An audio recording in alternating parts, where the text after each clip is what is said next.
સાબરકાંઠા જિલ્લામાંથી પસાર થતા નેશનલ હાઈવેના પગલે વાહન ચાલકો, સ્થાનિકો અને રાહદારીઓ છેલ્લા 6 વર્ષથી ભારે હાલાકી ભોગવી રહ્યા છે। નેશનલ હાઈવે ઓથોરિટીએ કરેલા હાઈવેના નવીનીકરણમાં ભ્રષ્ટાચાર અને હલકી ગુણવત્તાનું કામ કરાયું હોવાની ખાડારાજની સ્થિતિ સર્જાઈ છે। સાથે જ રોડ, રસ્તા, બ્રિજ સહિત સર્વિસ રોડ બિસ્માર હોવાથી ધૂળની ડમરીઓ અને કાંકરીઓના ત્રાસથી વાહન ચાલકો હાલાકી ભોગવી રહ્યા છે। ચિલોડાથી શામળાજી જે રોડ બની રહ્યો છે છેલ્લા 6 વર્ષથી એનું કામ છે, પણ આ મંથર ગતિએ ચાલે છે કેમ એક શંકાનો વિષય છે। જે બ્રિજો બન્યા છે તે બ્રિજો અમુક ચાલુ નથી, અમુક બ્રિજ ચાલુ છે તો એનો અમુક ભાગ ચાલુ નથી। નીચે જે સર્વિસ રોડ બનાવવામાં આવ્યા છે સર્વિસ રોડ પણ પ્રોપર બનાવવામાં નથી આવ્યા। ક્યાંક ક્યાંક સર્વિસ રોડની અંદર મોટા મોટા ખાડા પડી ગયેલા છે, પાણી ભરાયેલા છે, પ્રજા ખૂબ હેરાન થાય છે। સરકાર દ્વારા જે એજન્સીઓને કામ આપવામાં આવ્યું છે એ એજન્સીઓએ વ્યાપક પ્રમાણમાં ભ્રષ્ટાચાર કર્યો એવું પ્રાથમિક દ્રષ્ટિએ આપણને દેખાય છે, પણ સરકાર આની કેમ તપાસ નથી કરતી એ પણ એક શંકાનો વિષય છે। સાબરડેરીથી લઈને રાયગઢ સુધીનો જે હાઈવે ઓથોરિટી જે રોડ બનાવ્યા છે એ રોડ એકદમ ખરાબ છે। એમાં સહકારીજીથી મોતીપુરા સુધી જે service road main highway road એ પણ ખરાબ બહુ હાલતમાં છે। અને જે સાબરડેરીથી રાયગઢ સુધીના જે પુલ બનાવ્યા છે એ પુલ પૂરેપૂરા ખરાબ છે, જે ભવિષ્યમાં નુકસાન કરતા જ છે। સાબરડેરીથી શામળાજી રોડનું જે 6 નેશનલ હાઈવે 6 લેનનું કામ ચાલુ છે જે હજી પૂર્ણ થયું નથી 6 વર્ષથી, જે વાહન ચાલકોને ખૂબ જ પરેશાની ભોગવવી પડે છે।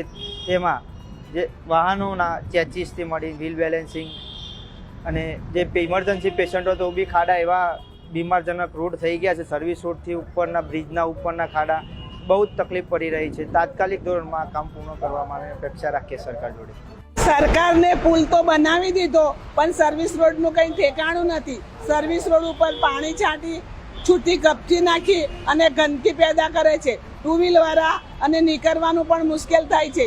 પુલ તો શોભાના ગાંઠિયા જેવો છે, પુલથી તો કોઈ સાધન પણ જતા નથી અને નીચે સર્વિસ રોડ પરથી સાધન જાય છે તો એટલું બધું ટ્રાફિક થાય છે કે ના પૂછો વાત।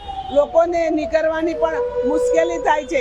સર્વિસ રોડનું કંઈ કરે, ખાલી ગ્રાન્ટો ફાળવે છે કે અહીંયા આટલી ગ્રાન્ટ ફાળવી, અહીંયા આટલી ગ્રાન્ટ ફાળવી, પણ વિકાસના નામે તો ઝીરો છે, ક્યાંય વિકાસ દેખાતો નથી। મોટા ખાડા પડી ગયેલા છે તે છતાંય કોઈ ધ્યાન આપતા નથી, બરાબર છે। અહીંયા સહકારીજી ચોકડી પર સંભવિત અકસ્માત ન રહે એવો મોટો ખાડો પડેલો છે તો બી તંત્ર કોઈ જવાબદાર વ્યક્તિ તરીકે કોઈ જોવા આવતું નથી, બરાબર છે। અને સર્વિસ રોડનું બિલકુલ સંયમતાથી કામ થતું નથી। છેલ્લા કેટલાય 4 મહિનાથી એ સર્વિસ રોડનું કામ બંધ છે। સાબરકાંઠા જિલ્લામાંથી પસાર થતો નેશનલ હાઈવે નંબર 48 છે તે બિસ્માર બન્યો છે। હાઈવેના જે માર્ગો છે સહિત તેના સર્વિસ રોડ છે તે પણ મસ્ત મોટા ખાડા છે તે પડ્યા છે। ત્યારે દિવસ દરમિયાન આ નેશનલ હાઈવે રોડ પરથી પસાર થતા હજારો વાહન ચાલકો છે તે ખાડારાજમાંથી પસાર થવા માટે મજબૂર બન્યા છે। ત્યારે જે સર્વિસ રોડ ઉપર ખાડારાજને પગલે વાહનોના જે વ્હીલ બેલેન્સિંગ સહિત જે બોડીને ચેચીસ છે તેને પણ નુકસાન છે તે થતું હોય છે। જોકે હાઈવે ઓથોરિટીને અનેક રજૂઆતો છતાં પણ આ પરિણામ છે તે શૂન્ય મળી રહ્યું છે। ને તહેવાર ટાણે જે સર્વિસ રોડની નજીક આવેલી જે ખાણીપીણીની જે દુકાનો છે ત્યાં પણ આની અસર છે તે જોવા મળી રહી છે। આપણી સાથે જે સર્વિસ રોડની નજીક આવેલી નાસ્તા હાઉસ છે તેના માલિક જોડાયા છે। વલીન શું કહેશો, કેટલી હાલાકી છે અને કેટલા વર્ષથી આ કામ અધૂરા છે? આ 8 વર્ષથી કામગીરી ચાલુ છે। 8 વર્ષના અંદર એટલા ખાડા પડી ગયા છે ના પૂછો વાત। અને જે અમારે જે દુકાનના અંદર કસ્ટમર આવે છે તે કસ્ટમર બી બૂમ પાડે છે કે ધૂળ અને આ બધું ડસ્ટ ઉડીને આવે છે તો તમે આગળ રજૂઆત કરો। અમે રજૂઆત કરવા છતાં બી 8 વર્ષથી કામગીરી હજી સુધી ખતમ થઈ નથી। હાલાકી એટલી ભોગવવી પડે છે ના પૂછો વાત। કસ્ટમરના અંદર જે નાસ્તો આપીએ નાસ્તાના અંદર બી ધૂળ ઉડીને આવે છે અને કસ્ટમર બી બૂમો પાડે છે કે ભાઈ આ જલ્દી જમ બનાવીને કામગીરી ખતમ કરાવો। રજૂઆત એટલી છે કે તાત્કાલિક આ નેશનલ નંબર 48નો જે નેશનલ નંબર 48નો સર્વિસ રોડ છે તાત્કાલિક બનાવો એટલી રજૂઆત છે અમારી।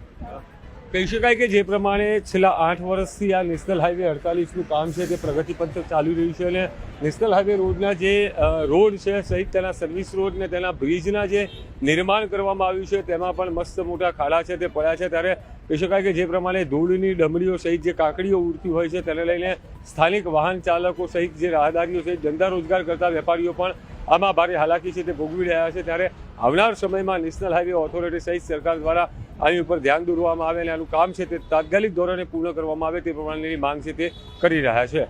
જોવાનું એ રહે છે કે આવનાર દિવસોમાં નેશનલ હાઈવે 48 ઓથોરિટી દ્વારા આ સર્વિસ રોડ સહિત જે રોડને લઈને કયા અને કેવા પ્રકારના કામો પૂર્ણ કરવામાં આવે છે.